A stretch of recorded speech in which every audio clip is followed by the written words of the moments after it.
Hello ಸ್ನೇಹಿತರೆ, ನಮಸ್ತೆ ಎಲ್ರಿಗೂ. Welcome back to my channel. ನಾನಿವತ್ತು ಎಲ್ರಿಗೂ ಇಷ್ಟ ಆಗುವಂತಹ ಕಡಲೆ ಚಕ್ಕೆನ ಮನೆಯಲ್ಲೇ ಮಾಡ್ತಾಯಿದ್ದೀನಿ. ಕಡಲೆ ಮತ್ತು ಕಡಲೆ ಬೀಜ ಮತ್ತು ಬೆಲ್ಲನ ಉಪಯೋಗಿಸಿ ಮಾಡ್ತಾಯಿದ್ದೀನಿ. ಈ ಎರಡು ವಸ್ತುಗಳಿದ್ದರೆ ಈ ಥರ ಸ್ವೀಟನ್ನು ಮನೆಯಲ್ಲೇ ಮಾಡ್ಕೋಬೋದು. ನೋಡಿ, ನಾನಿಲ್ಲಿ ಒಂದು 3/4 ಕಪ್ ಆಗೋಷ್ಟು ಬೆಲ್ಲನ ತೊಗೊಂಡಿದ್ದೀನಿ.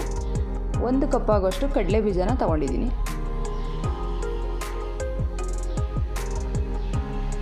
ಬೆಲ್ಲನ ಕುಟ್ಟಿ ಪುಡಿ ಮಾಡ್ಕೊಂಡಿದ್ದೀನಿ. ನಾನಿಲ್ಲಿ ಒಂದು ಬಾಣಲಿನ ತಗೊಂಡು ಕಡಲೆ ಬೀಜನ ಹಾಕಿ ಮೀಡಿಯಮ್ ಉರಿನಲ್ಲಿ ಇಟ್ಟು ಕಡಲೆ ಬೀಜನ ಚೆನ್ನಾಗಿ ಸಿಪ್ಪೆ ಬಿಡೋ ತನಕ ಹುರ್ಕೋತಾ ಇದ್ದೀನಿ.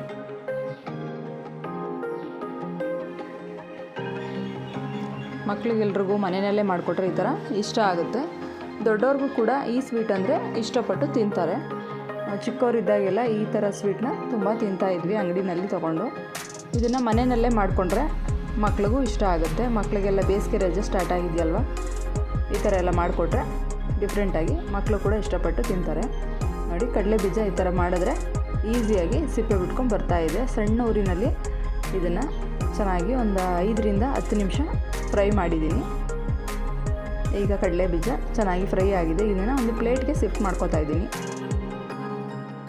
ಇದು ಪೂರ್ತಿ ತಣ್ಣಗಾಗೋದಕ್ಕೆ ಬಿಡಬೇಕು. ಬಿಸಿನಲ್ಲಿ ಅಷ್ಟು ಅದು ಬಿಡಿಸೋದಕ್ಕೆ ಆಗೋದಿಲ್ಲ. ಅಷ್ಟರಲ್ಲಿ ನಾನಿಲ್ಲಿ ಬೆಲ್ಲದ ಪಾಕನ ರೆಡಿ ಮಾಡ್ಕೊತಾ ಇದ್ದೀನಿ. ನಾನಿಲ್ಲಿ ಒಂದು ಬಾಣಲಿನ ತೊಗೊಂಡು ನಾವು 3/4 ಕಪ್ಪು ಬೆಲ್ಲ ತೊಗೊಂಡಿದ್ವಲ್ಲ ಅದನ್ನು ಇದಕ್ಕೆ ಹಾಕೋತಾ ಇದ್ದೀನಿ. ಅದಕ್ಕೆ ಅರ್ಧ ಕಪ್ ಆಗೋಷ್ಟು ನೀರನ್ನು ಹಾಕೋತಾ ಇದ್ದೀನಿ. ನಾವು ಬೆಲ್ಲ ಎಷ್ಟು ತೊಗೊಂಡಿರ್ತೀವೋ ಅದರಲ್ಲಿ ಅರ್ಧ ನೀರನ್ನ ಹಾಕೋಬೇಕು. 1 ಕಪ್ಪು ಬೆಲ್ಲ ಆದರೆ ಅದಕ್ಕೆ ಅರ್ಧ ಕಪ್ ಆಗೋಷ್ಟು ನೀರನ್ನು ಹಾಕೋತಾ ಇದ್ದೀನಿ.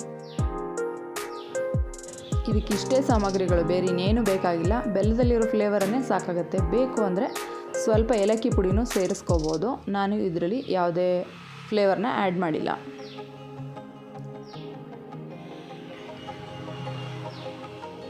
ಬೆಲ್ಲ ಚೆನ್ನಾಗಿ ಕರಗಬೇಕಷ್ಟೇ. ಕರಗಿದ್ದಾದಮೇಲೆ ಅದನ್ನು ಸೋದಿಸ್ಕೋತಾ ಇದ್ದೀನಿ. ಬೆಲ್ಲದಲ್ಲಿ ಒಂದೊಂದು ಸರಿ ಈ ಥರ ಡಸ್ಟ್ ಎಲ್ಲ ಇರುತ್ತೆ, ಅದನ್ನು ತೆಕ್ಕೋತಾ ಇದ್ದೀನಿ. ಅಷ್ಟರಲ್ಲಿ ಕಡಲೆ ಬೀಜ ಎಲ್ಲನೂ ಪೂರ್ತಿ ತಣ್ಣಗಾಗಿದೆ. ಈ ಥರ ಸ್ವಲ್ಪ ಕ್ರಿಸ್ಪ್ ಮಾಡಿದ್ರೆ ಅದು ಸಿಪ್ಪೆ ಬಿಟ್ಕೊ ಬರ್ತಾಯಿದೆ. ಅದನ್ನು ಈ ಥರ ಚೆನ್ನಾಗಿ ಪ್ರೆಸ್ ಮಾಡಿಕೊಂಡು, ಕೈಯಲ್ಲಿ ಮಾಡಲಿಕ್ಕಾಗಲಿಲ್ಲ ಅಂದರೆ ಒಂದು ಬಟ್ಟೆಯಲ್ಲಿ ಸಹ ಮಾಡ್ಕೋಬೋದು. ನೋಡಿ ಎಷ್ಟು ನೀಟಾಗಿ ಸಿಪ್ಪೆ ಎಲ್ಲ ಬಿಟ್ಕೊ ಬಂದಿದೆ. ಸಿಪ್ಪೆನ ಸಪ್ರೇಟ್ ಮಾಡ್ಕೊಂಡಿದ್ದೀನಿ. ಮತ್ತು ನಾನಿಲ್ಲಿ ಸೋದಿಸ್ಕೊಂಡಿದ್ವಲ್ಲ ಆ ಬೆಲ್ಲದ ನೀರನ್ನು ನಾನು ಕುದಿಯೋದಕ್ಕೆ ಇಟ್ಕೊಂಡಿದ್ದೀನಿ. ಬೆಲ್ಲ ಚೆನ್ನಾಗಿ ಪಾಕ ಬರಬೇಕು. ಅದು ಚೆನ್ನಾಗಿ ಪಾಕ ಬಂದಷ್ಟು ನಮಗೆ ಪೀಸಸ್ ಎಲ್ಲ ಚೆನ್ನಾಗಿ ಬರುತ್ತೆ. ಅದು ಯಾವ ಥರ ಚೆಕ್ ಮಾಡ್ಕೋಬೇಕು ಅಂದರೆ, ಒಂದು ಪ್ಲೇಟ್ ಅಥವಾ ಬೌಲ್ನಲ್ಲಿ ಸ್ವಲ್ಪ ನೀರನ್ನು ಹಾಕ್ಕೊಂಡಿದ್ದೀನಿ. ಕುದೀತಾ ಇರುವಂಥ ಬೆಲ್ಲದ ಪಾಕನ ಈ ಥರ ತೆಗೆದು 1-2 ಡ್ರಾಪ್ ಹಾಕ್ಕೋಬೇಕು. ನೋಡಿ, ಈ ಥರ ಅದನ್ನು ಉಂಡೆ ಮಾಡಿದ್ರೆ ಅದು ಉಂಡೆ ಆಗಿ ಬರಬೇಕು. ಅದಿನ್ನೂ ಪಾಕ ಬಂದಿಲ್ಲ, ಹಂಗಾಗಿ ಎಲ್ಲ ಮಿಕ್ಸ್ ಆಗ್ತಾಯಿದೆ ನೋಡಿ ನೀರಿನ ಜೊತೆ. ಇದಿನ್ನೂ ಆಗಿಲ್ಲ. ಇದನ್ನು ಜಾಸ್ತಿ ಊರಿನಲ್ಲಿ ಮಾಡಬಾರ್ದು, ಕಡಿಮೆ ಊರಿನಲ್ಲೇ ನಿಧಾನವಾಗಿ ಮಾಡ್ಕೋಬೇಕು. ಮತ್ತೆ ಚೆಕ್ ಮಾಡುವಾಗ ಆ ನೀರನ್ನು ಆಚೆ ಚೆಲ್ಲಿ ಹೊಸ ನೀರನ್ನು ತೊಗೋಬೇಕು. ನೋಡಿ, ಇವಾಗ ಹಾಕಿದ್ರೆ ಅದು ನೀರಿನ ಜೊತೆಗೆ ಮಿಕ್ಸ್ ಆಗ್ತಾ ಇಲ್ಲ. ಈ ಥರ ಉಂಡೆ ಬರ್ತಾಯಿದೆ.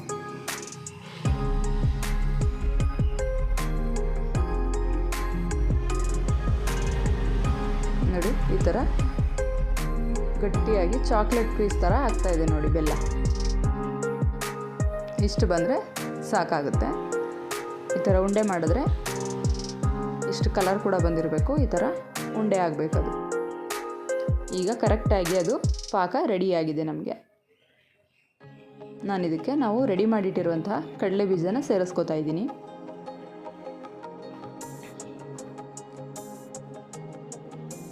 ಸ್ಟವ್ವು ಲೋ ಫ್ಲೇಮ್ನಲ್ಲೇ ಇರಬೇಕು.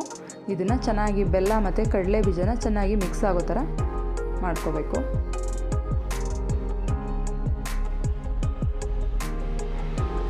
ಮೊದಲನೇ ಸಲ ಮಾಡೋರು ಕಡಿಮೆ ಪ್ರಮಾಣದಲ್ಲಿ ಮಾಡ್ಕೊಳ್ಳಿ. ಚೆನ್ನಾಗಿ ಬಂತು ಅಂದರೆ ಆನಂತರ ಮಾಡ್ಕೊಳ್ಳಿ. ಈ ಅಳತೆನಲ್ಲಿ ಮಾಡಿದ್ರೆ ತುಂಬ ಚೆನ್ನಾಗಿರೋ ಟೇಸ್ಟು, ಅದು ಪೀಸಸ್ ಕೂಡ ತುಂಬ ಚೆನ್ನಾಗಿ ಕಟ್ಟಾಗಿ ಬರುತ್ತೆ.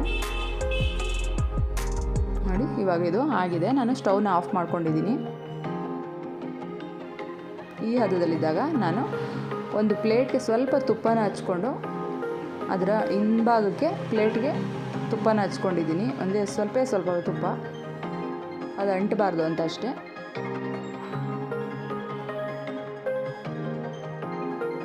ಮತ್ತು ರೆಡಿ ಮಾಡ್ಕೊಂಡಿದ್ದೀವಲ್ವ ಅದನ್ನು ಇದ್ರ ಮೇಲೆ ಹಾಕೋತಾ ಇದ್ದೀನಿ. ನಿಮ್ಮ ಹತ್ರ ಸ್ವೀಟ್ ಮೋಲ್ಡ್ ಇತ್ತು ಅಂದರೆ ಅದಕ್ಕೂ ಕೂಡ ಹಾಕೋಬೋದು, ಅಥವಾ ಸಿಲ್ವರ್ ಪೇಪರ್ ಇತ್ತು ಅಂದರೆ ಅದರಲ್ಲಿ ಕೂಡ ಹಾಕೋಬೋದು. ಈಗ ಹಾಕಿ ಈ ಥರ ಲಟ್ಟಣಿಗೆ ಇರುತ್ತಲ್ವ ಅದರಲ್ಲಿ ಈ ಥರ ಒತ್ಕೊಂಡ್ರೆ ಒಂದೇ ಸಮನಾಗಿ ಬರುತ್ತೆ. ಬಿಸಿ ಇರುತ್ತೆ, ಹುಷಾರಾಗಿ ಈ ಥರ ನಿಧಾನವಾಗಿ ಸ್ವಲ್ಪ ಎಣ್ಣೆನ ಹಚ್ಕೊಂಡು ಲಟ್ಟಣಿಗೆಗೆ ಈ ಥರ ಮಾಡ್ಕೋತಾ ಇದ್ದೀನಿ. ನೋಡಿ, ಈ ಥರ ಶೇಪ್ನಲ್ಲಿ ರೆಡಿ ಮಾಡಿದ್ದೀನಿ.